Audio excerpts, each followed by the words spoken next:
thinking about moving to the Philomath area and not quite sure what part of town might fit your needs? Today I'm covering the sought after Neabeack Hill neighborhood in the eastern part of Philomath. I grew up in Philomath, so I know this area very well, and I love to help people in reaching that goal of moving to our great town. You can subscribe to my channel for more videos on Philomath in the future. Throughout the tour, I'm going to talk a little bit about the different areas within this neighborhood, so let's go ahead and get into it.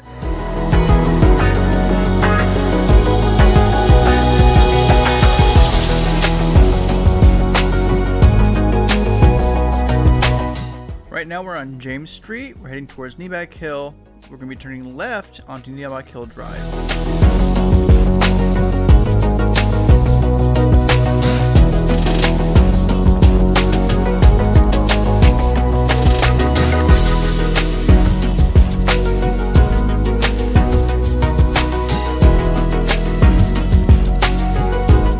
2001 and 2002 is when everything here on the left was built. These are really great homes with mostly in the low 2,000 square foot range. There's also a few under 2,000. I lived in this particular area and still have family here, and it's an awesome place to be. As far as lot sizes go, they range from 0.16 to 0.3 of an acre, so it's pretty good size for being in town and for somewhat newer homes. Philomath has a great school district. I'll leave a link to niche.com so you can check on that for yourself if it's important to you.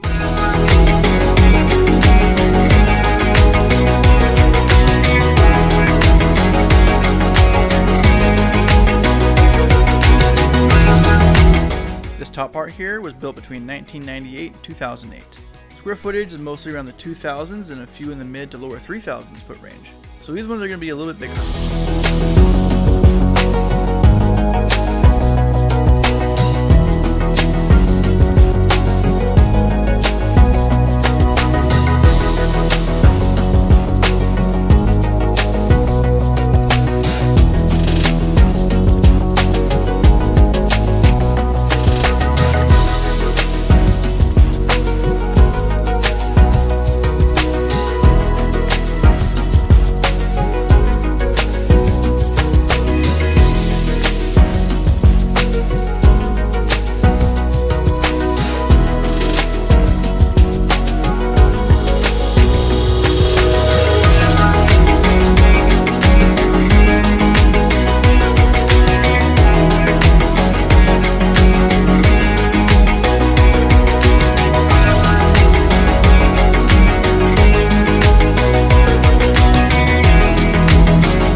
As we get onto Benton View Drive heading to Mount Union Avenue, these homes are built in the 90s.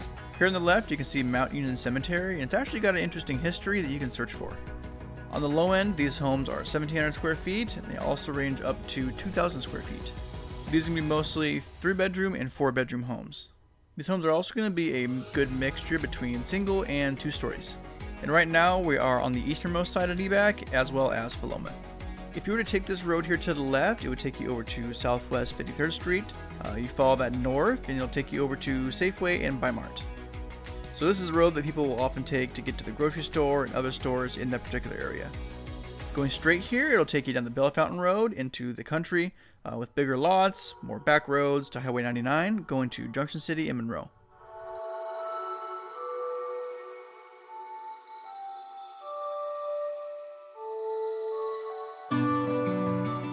This little section right here I'm going to be doing is homes built in the 80s and 90s. They have some pretty good sized lots, with most being in the third of an acre. 1,500 to the mid 2,000s and even one 3,000 square foot home is what you're going to see in this area. These homes are going to be mostly 3-bed, 2-bath, but there's also a fair amount of 4-bedroom homes in the area.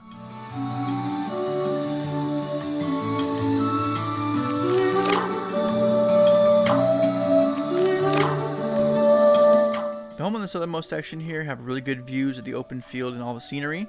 If you also look, depending on the position of your house, you'll be able to see various peaks.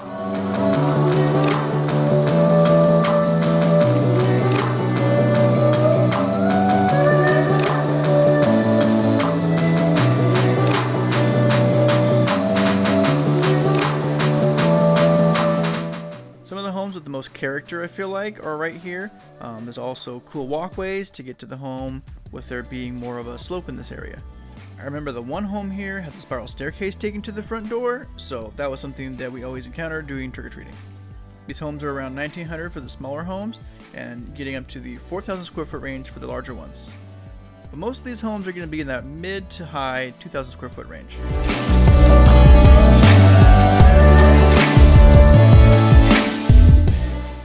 Turning onto South 30th Street here, these homes definitely have one of the best views in town. As you just look out your back window, depending on how many trees you have, you're going to get an unimpeded view of Mary's Peak and the mountain range. Homes to the right here, depending on, once again, these trees, you'll also have a really good view of Mary's Peak and the rest of the mountain range. Built in the late 70s to 90s, there's a wide variety of styles in this area. I've always liked the overall look of these homes and the character they have. They range in size anywhere from the mid 1,700 square foot to the 3,000s.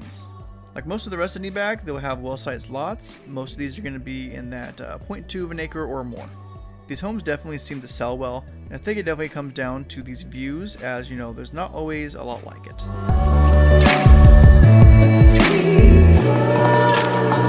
Here we're going to turn right to go up the middle of Neabeack, going on to Applegate Street. Applegate being what most people will take to get from town from this area. These homes are getting built in the 70s and some of the largest homes in Neabeack. You'll have multiple homes in the 3,000 square foot range to the mid to low 2,000s, and maybe one or two under 2,000 square feet. It's a pretty even split of 3 to 4 bedroom homes, and there's also a few 5-bedroom homes as well.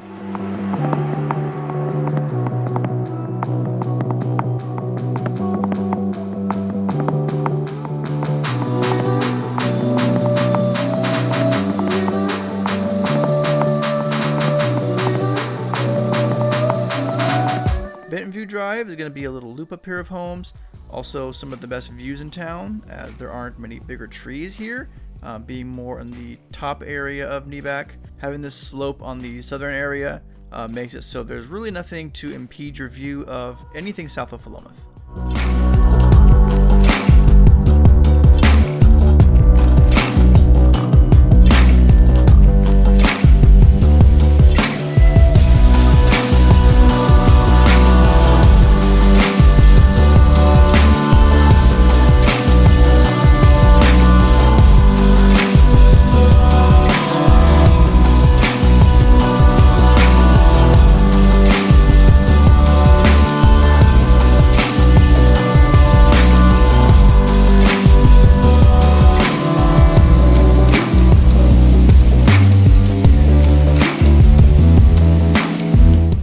Backside here to the left of Benton View Drive will be a little bit older homes, so getting back to some of the 70s homes in different sizes, 3 to 4 bedroom and even a 2-bedroom home.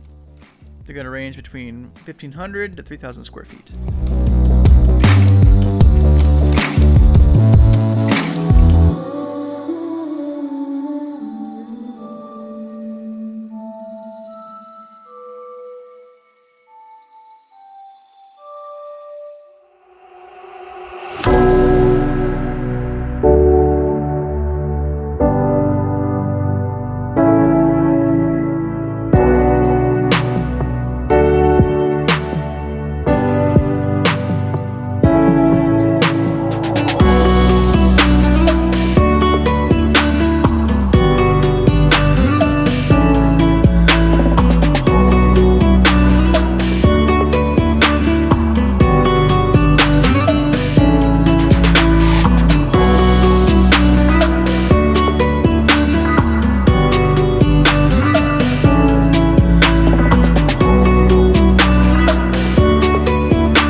Heading back down the mountain, and we're going to turn right onto 30th Street.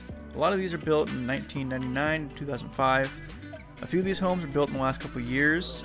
People bought the plots of land sitting for a while, and they finally built on them. Most of the homes that did this are these homes that are going to be more of a 3-story type home.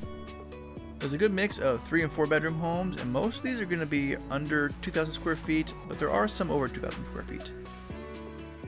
I feel like it really tends to be that once someone moves on the Neabeack Hill, they stay in their home for quite some time. I know a lot of people that live in this particular area, and have lived here the whole time I was in school in Philomath, and they're still here. So when something does come on the market from this particular area, they're pretty sought after. So there it is. Hope you found this driving tour of the Neabeack neighborhood helpful. This is a great area with a variety of different style of homes, and also has a really good school district. This is a great area with a variety of different kind of homes, and like I said before, has a really good school district. Being on the easternmost section of Philomath, you are close to Corvallis as well, with everything that comes along with that for shopping and just being next to a larger town. If you have any kind of questions about Neabeack Hill or Philomath as a whole and what it has to offer, feel free to leave me a comment, send me a message, I'd be glad to help. As I said before, I grew up here in Philomath and actually lived in this section of town from 6th grade on, so I know this area well. Again, I'm Tyler Thomas, eXp Realty, and if you're looking to buy, sell, or invest in Philomath and the surrounding areas, I'm your guy. I'd be glad to be your local resource for all real estate needs.